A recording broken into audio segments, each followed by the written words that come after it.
Okay, so I know y'all over the past few years have seen the issues coming up with efforts to indoctrinate children in the classroom in government-run schools and even in private schools, K through 12 institutions.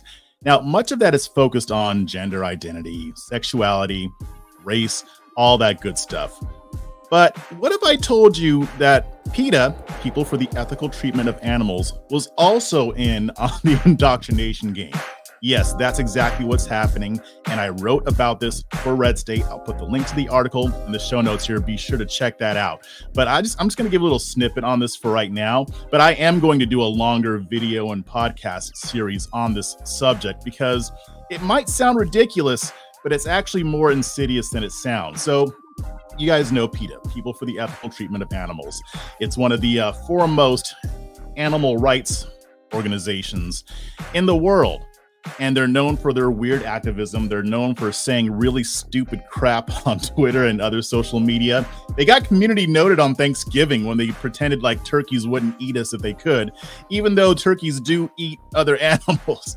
Anyway, that's the kind of caliber that we're talking here. But PETA, along with other animal rights groups, have been infusing their ideology, which is very extreme. Even if you love animals, you're going to agree that this is pretty extreme. They've been infusing these ideas into school curricula. Now, one of the ways that they do this is a program called TeachKind. And basically what they've been doing is putting in its animal rights ideology into the fabric of school curricula.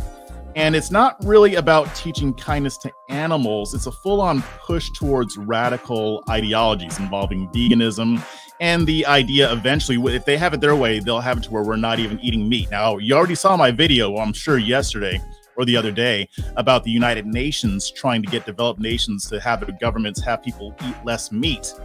This is kind of part of that, but it's even more insidious than that. So how are they getting their ideology into classrooms as far as veganism and things like that? So they use something called character education. This is a category of curriculum that's mandated by many states. So they use this as a loophole to infuse their material that advocates for things like, they advocate against speciesism. Yeah, you heard me right. Speciesism. Try saying that 5 times fast. Yeah, speciesism is when you are bigoted towards animals or things that are not human. So in the article, I covered just three different areas or 3 different ideas that they're trying to get teachers to teach to the children in their classrooms. They provide a lot of different resources, just like a lot of other organizations do that involve education.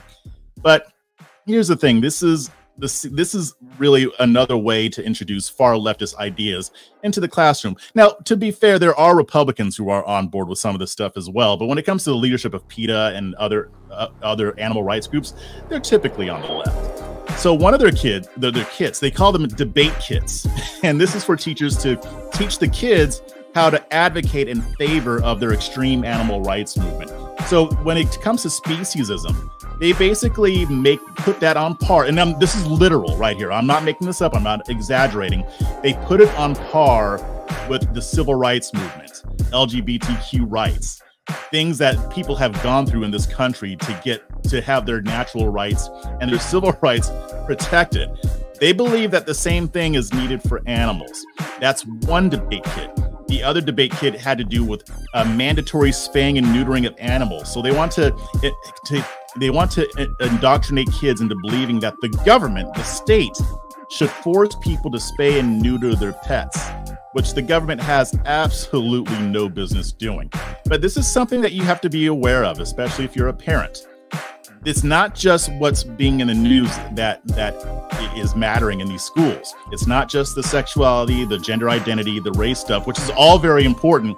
But you got to understand that this is part of a comprehensive, holistic effort to influence your kids into accepting really Marxist ideas in various areas of society. And when it comes to animals, that's yet another one. And again, I'll be talking about this more, but this is more than just animal rights. They want to control the way you live. They want to control what you eat, what you don't eat, what kind of pets you have. They really don't even want you having pets. That's one of their end goals down the line. They're working towards that incrementally right now. And what I found out is that they're really doing this in the schools so that they can, when the next generation comes up, they will be more amenable to these extreme ideas. Check out the article, read it, let me know what you think. All right, peace.